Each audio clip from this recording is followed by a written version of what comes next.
Hola, soy Harley Schlanger. Bienvenidos a nuestro diálogo semanal con Helga Sepp-LaRouche. Hoy es el 10 de septiembre del 2020. A medida que se acercan las elecciones, que aumenta el peligro de guerra, este es un momento muy extraordinario en la historia, en el que es absolutamente esencial que más personas comiencen a participar en el diálogo que se inició el fin de semana por parte del Instituto Schiller, con una conferencia muy extraordinaria abordando la cuestión de la necesidad de una cumbre, de la necesidad de una denuncia total del golpe y de que haya un cambio de paradigma.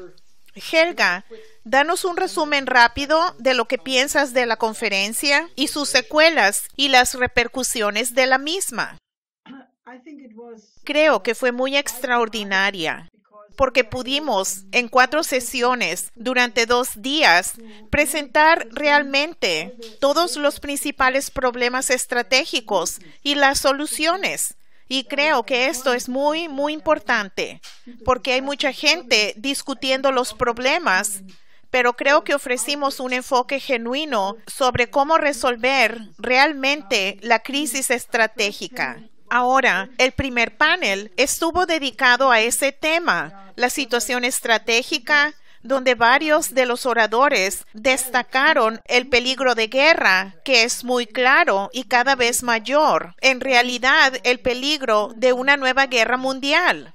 Luego tuvimos el importante discurso del coronel, el ex senador estatal Richard Black, quien claramente habló a nombre de toda una facción del ejército estadounidense, discutiendo el peligro de un golpe militar en Estados Unidos. Y creo que fue una verdadera sorpresa para todos. Y luego, naturalmente, tuvimos representantes del VIPS, los profesionales de la inteligencia, veteranos por la cordura, Bill Binney y Kirk Wiebe, quienes presentaron no solo que no había ninguna base para el Russiagate, sino también, lo cual fue igualmente sorprendente, que tenían la tecnología de la Agencia de Seguridad Nacional que podría haber evitado el 11 de septiembre. Así que, si se toma todo este paquete, el peligro cada vez mayor de la Tercera Guerra Mundial, el peligro de un golpe militar que se avecina potencialmente en Estados Unidos y el claro esfuerzo para establecer una vigilancia global con esa tecnología contra la cual estos denunciantes están luchando. Creo que debe ver el primer panel. Cualquier persona que quiera tener una comprensión real de cuáles son los temas cruciales de nuestro tiempo. Y naturalmente, el alto nivel de los ponentes también subraya la importancia que se le da al Instituto Schiller como un foro para tal diálogo. Tuvimos al director del Consejo Ruso de Asuntos Internacionales, Andrei Kortunov. Tuvimos a varios ponencistas estadounidenses muy importantes, el doctor Edward Losansky, Martin Sieff, Jim Jatras. Todas estas personas son reconocidos expertos en las relaciones entre Estados Unidos y Rusia, pero obviamente están a favor de la cooperación y el diálogo y se oponen a esta facción de la guerra. Solo podría pedirles que miren esto. Tuvimos un hermoso panel científico donde de nuevo tuvimos científicos de muy alto nivel, lo cual fue emocionante. El doctor Bernard Bigot, que es el director del ITER, el proyecto de fusión de infraestructura más grande del mundo, en el que participan y están cooperando 35 naciones.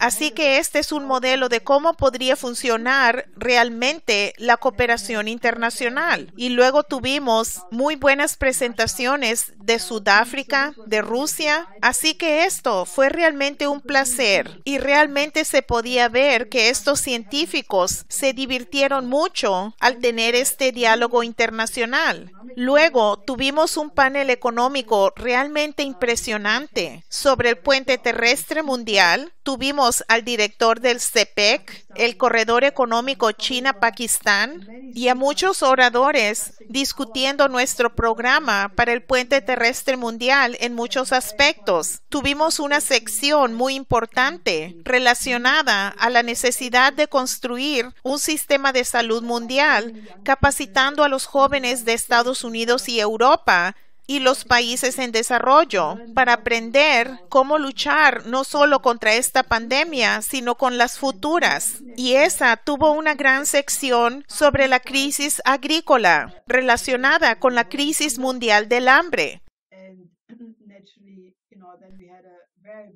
Y luego tuvimos un panel final muy hermoso sobre la cultura clásica.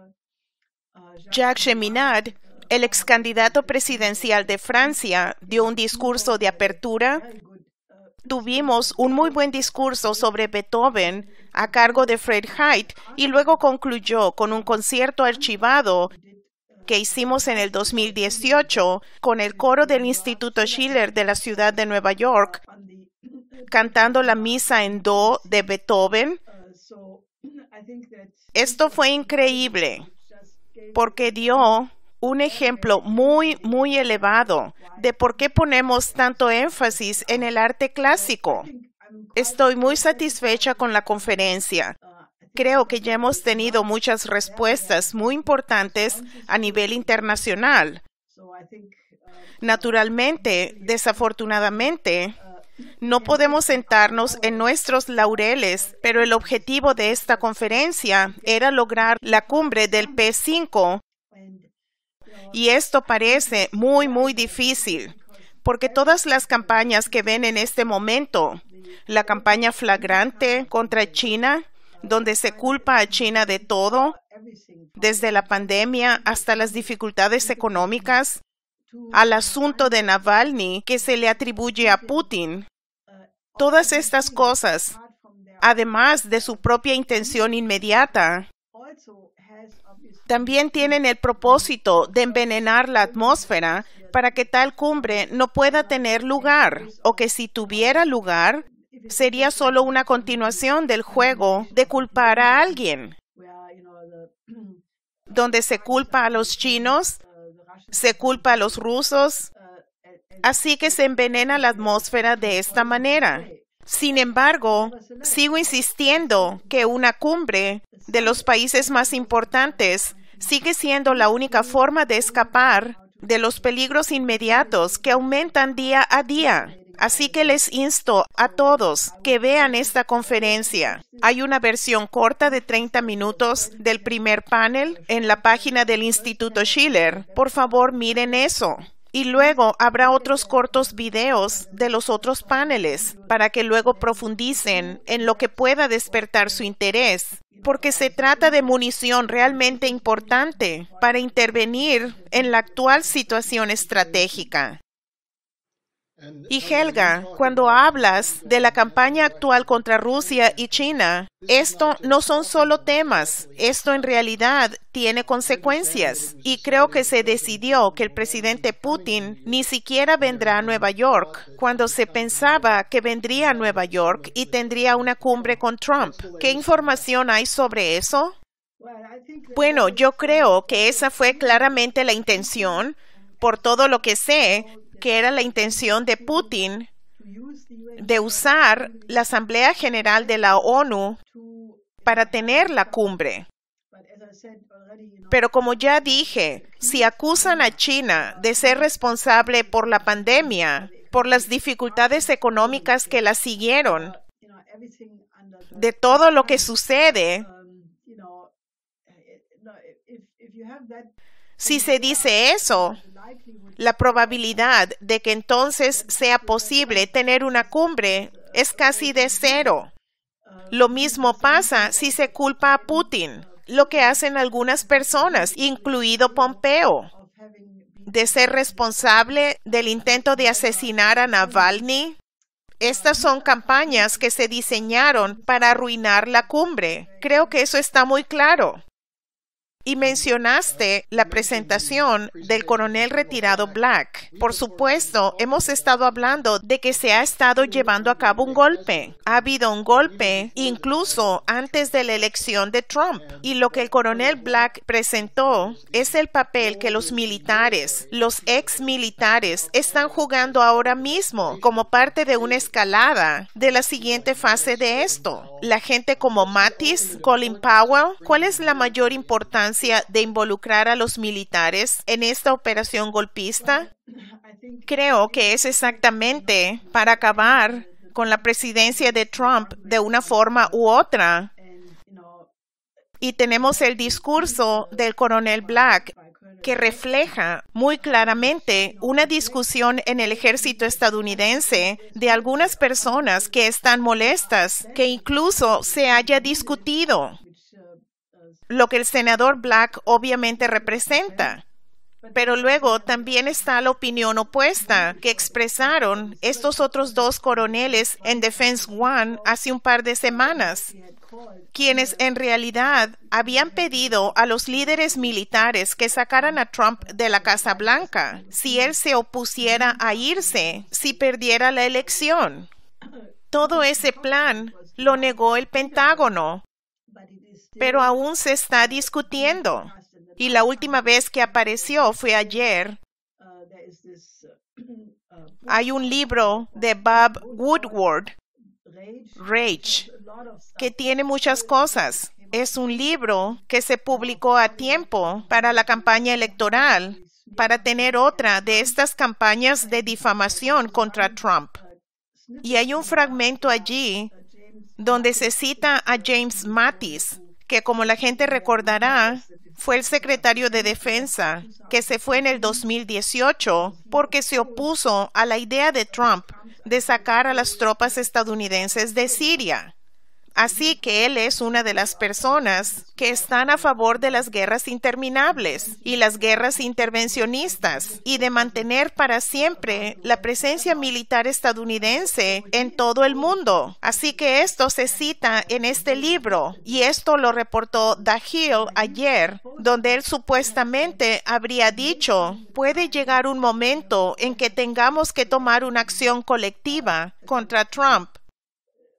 Es algo siniestro lo que significaría actuar juntos, pero en el contexto de la actual discusión, claramente se está moviendo en esta dirección. Así que esto es muy serio. Si nos fijamos en toda la discusión en torno a las elecciones estadounidenses, es obvio que la violencia en las calles continúa. Luego está toda la discusión de los demócratas, que Hillary Clinton le dice a Biden que no debe conceder que perdió las elecciones bajo ninguna circunstancia. Está todo esto en torno a las boletas electorales de un posible fraude electoral. Luego hubo un juego de guerra ya hace algunas semanas que hicieron un centenar de supuestos expertos que en realidad hicieron un juego de guerra de los diferentes escenarios de lo que podría suceder en la elección estadounidense. Y el único escenario que no acabaría en una catástrofe total, en un caos y en una guerra civil, era si Biden tenía una victoria arrolladora. Ahora, obviamente, la estrategia es obviamente crear las condiciones en la que se tiene una crisis constitucional, un posible golpe militar. Y es por eso que hemos enfatizado tanto que se necesita cambiar la dinámica antes, porque una vez que se tiene que las elecciones son disputadas, incluso la posibilidad increíble de que los militares jueguen un papel, yo creo que ese es un punto de peligro increíble. Así que le pido a todos que ayuden a cambiar la agenda antes de esto, porque tenemos que abordar este enfrentamiento geopolítico antes. Se debe detener antes, porque de lo contrario, de esa situación se podría tener realmente, incluso que se desarrollara una guerra, porque si ven a todas las actividades militares que se llevan a cabo, la gente debería asustarse un poco porque es una situación muy peligrosa. Y vimos al presidente Trump intervenir el Día del Trabajo con una declaración muy clara de que él no desprecia las tropas, que esta es una historia inventada de la revista Atlantic y que el editor de la revista está empezando a echarse para atrás. Pero lo que también el presidente volvió a enfatizar es su oposición a las guerras permanentes y habló sobre el complejo militar industrial. Ayer se anunció que el comandante de las tropas estadounidenses en Irak dijo que partirán 2,000 tropas de las 5,000 que están ahí, y el presidente dijo que pronto saldrán más de Afganistán. Se está haciendo una división entre lo que Trump dice que quiere el pueblo estadounidense, que es el fin de estas guerras, y ciertas personas en el ejército que están dispuestas a llevar a cabo un golpe para que sigan estas guerras. Y creo que ese es realmente el tema que debe abordarse en una cumbre. Se debe abordar desde el punto de vista de lo que está sucediendo con esta operación golpista. Sí, quiero decir, para todas las personas que están tan molestas con Trump, ¿quieren tener una guerra o quieren la paz? Creo que lo que dijo Trump en ese discurso del Día del Trabajo, él atacó el complejo militar industrial. Él dijo, no estoy hablando de los soldados, estoy hablando del Pentágono y aquellas personas a las que les gusta arrojar bombas y construir aviones y básicamente ganan mucho dinero haciendo eso todo el tiempo. Así que esto obviamente ha causado una gran histeria, pero es realmente malo porque si Trump, y él mandó este tuit varias veces, la famosa declaración que hizo el presidente Eisenhower al final de su periodo, donde él advirtió sobre el complejo militar industrial, diciendo que esto es algo que debe ser vigilado muy atentamente. Y ahora, con todo el desarrollo tecnológico, las capacidades cibernéticas y todo esto, el complejo militar industrial ha evolucionado bastante desde la época de Eisenhower. Así que solo puedo decir que la gente debería reflexionar sobre esta pregunta, que Trump es probablemente la única oportunidad de mantener la paz mundial. Y si nos fijamos en el tipo de personas que ahora hablan en torno a la campaña de Biden, quieren volver a donde estábamos con Bush y Obama, al dominio mundial de Estados Unidos, a las guerras intervencionistas. Es decir, esto es lo que realmente está en riesgo. Así que realmente es una cuestión de la guerra y la paz. Y la gente debería reflexionar sobre sus prejuicios. Hablaste del asunto Navalny y cómo eso fue parte del envenenamiento de la cumbre potencial entre Trump y Putin. Pero esto implica mucho más, incluido un ataque a Alemania si se cancela el Nord Stream 2. Hay otro elemento de esto, incluyendo toda la operación de cambio de régimen en contra de Rusia. ¿Qué está pasando con esto ahora mismo? Bueno, es otro Russiagate. Es una historia donde Navalny tuvo un accidente de algún tipo. Los médicos rusos insisten en que absolutamente el Novichok no estuvo involucrado, que al principio el Hospital Charité de Berlín tuvo una evaluación ligeramente diferente. Luego vino este laboratorio del ejército. Estaba en contacto con el laboratorio de Porton Down en Gran Bretaña, que es famoso por el caso Skripal. Y ahora hay algunas personas que dicen que está probado, como Pompeo y el grupo de los 7 afirman que está probado que esto lo hizo Rusia y que fue un envenenamiento con Novichok. Ahora, algunos de los médicos rusos señalaron que creo que debe tenerse muy en cuenta que si hubiera sido Novichok, Navalny estaría muerto, porque esto es algo muy venenoso, este Novichok. Y todas las personas que hubieran estado con Navalny se hubieran contaminado, lo que obviamente no sucedió.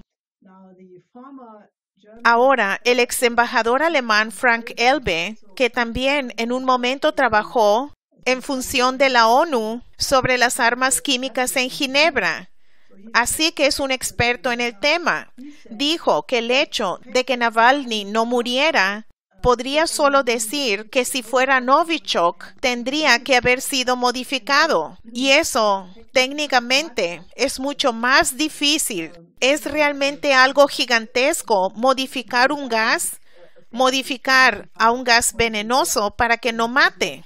Así que los médicos rusos exigieron cooperar y discutir con los doctores alemanes, lo que Alemania les negó. El ministro del Exterior, Heiko Maas, hizo declaraciones realmente desagradables, de que hay muchas pruebas, pero no están dispuestos a darlas. Así que todo eso ha llevado a una situación en la que el Ministerio de Relaciones Exteriores de Rusia y también el ministro de Relaciones Exteriores Lavrov dijeron que esto está creando una situación muy grave entre Rusia y Alemania que tendrá consecuencias.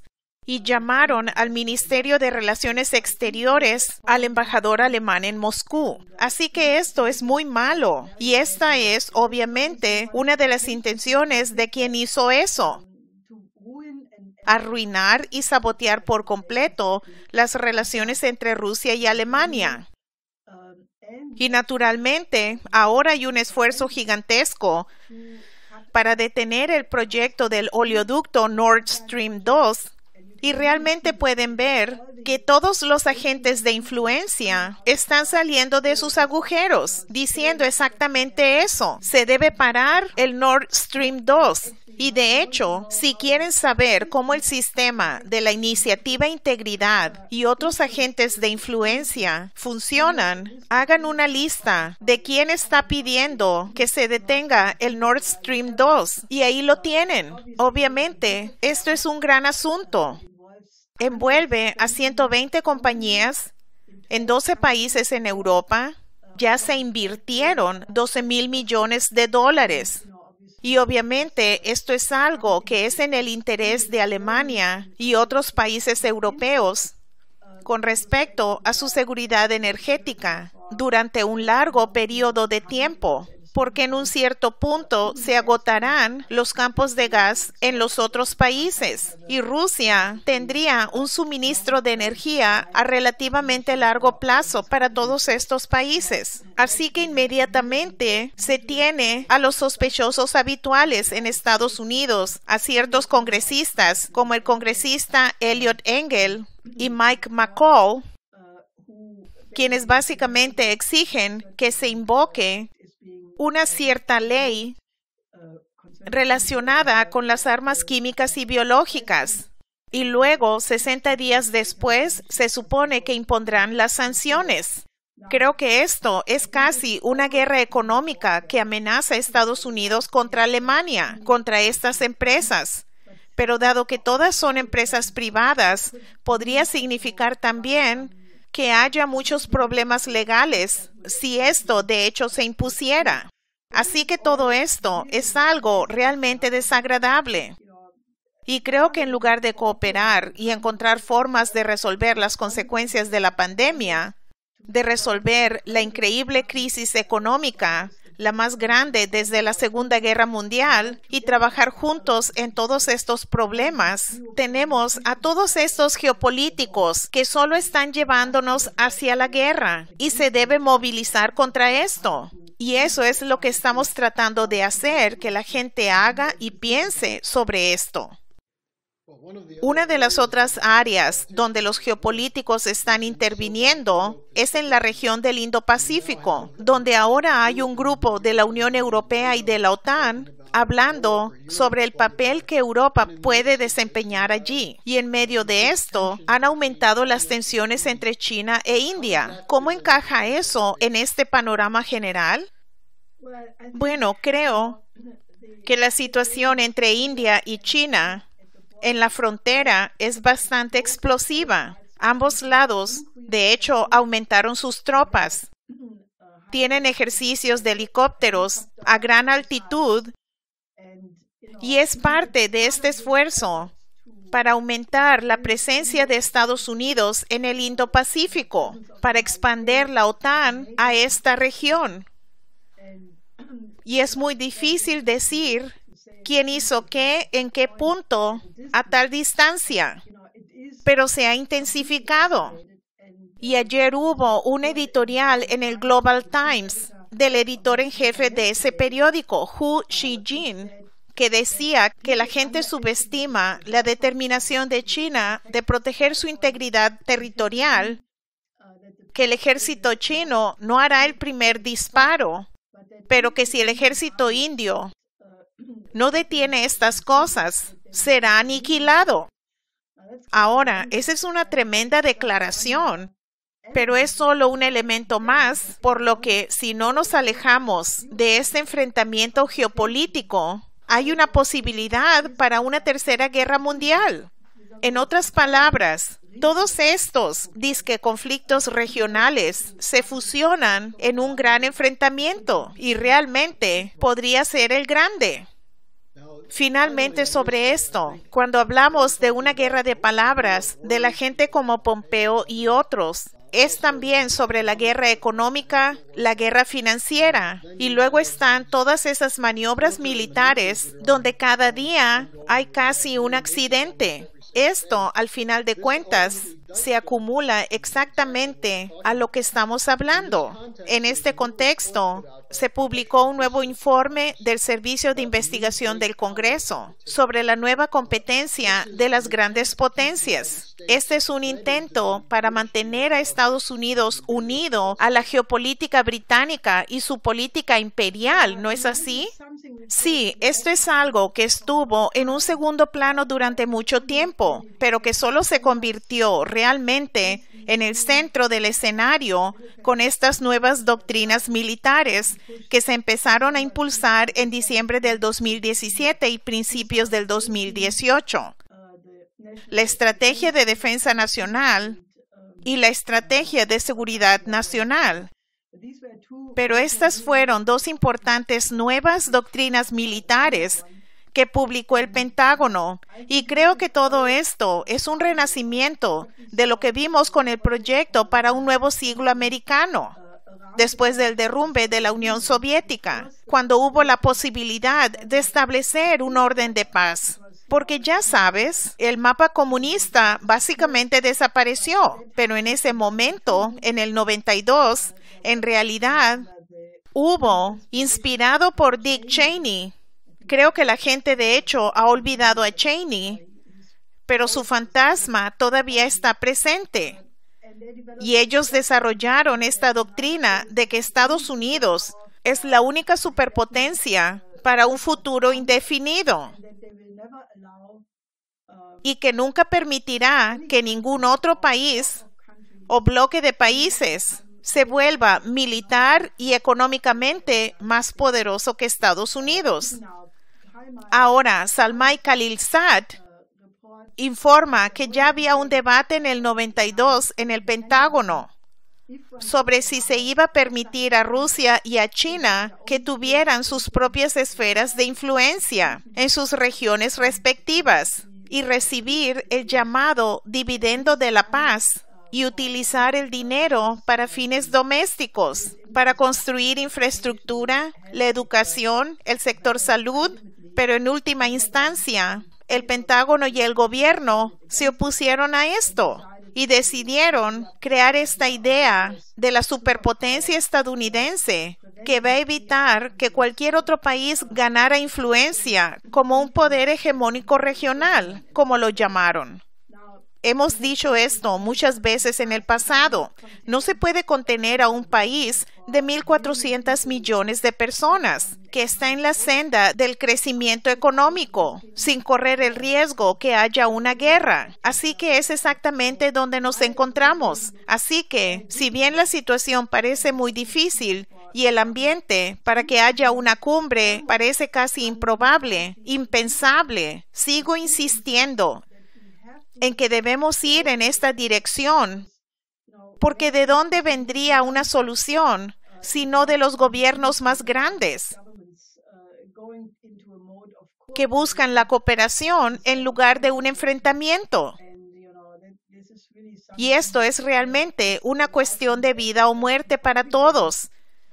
Y sé que a la gente no le gusta pensar sobre eso, pero realmente estamos en una crisis extremadamente difícil y creo que, por lo tanto, hay que regresar a nuestra conferencia y mirar la evolución histórica de cómo ocurrió la crisis, el papel de los británicos en la evolución de todo esto. Y deben estar celebrando ahora mismo, francamente, si miran cómo se están desarrollando todos estos juegos, tratando de destruir el potencial para la colaboración, porque es así como funciona la geopolítica. Se manipula a todas las partes una contra la otra, y esa es una manera de evitar que haya una solución en un nivel superior. Creo que lo dijiste al principio, deberíamos repetirlo al final.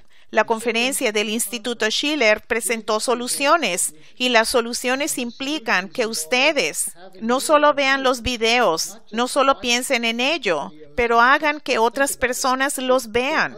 Hagan que la gente piense en estas cosas, que tenga un diálogo. Así que es urgente que la gente vaya al schillerinstitute.com y tome el tiempo que sea necesario para mirar estos 4 paneles. Algunos de ellos los mirarán un par de veces, pero que sea un esfuerzo organizativo y no algo para después de las elecciones de noviembre, sino algo que empiezan ahora mismo. Helga, ¿hay algo más que quisieras agregar? Creo que también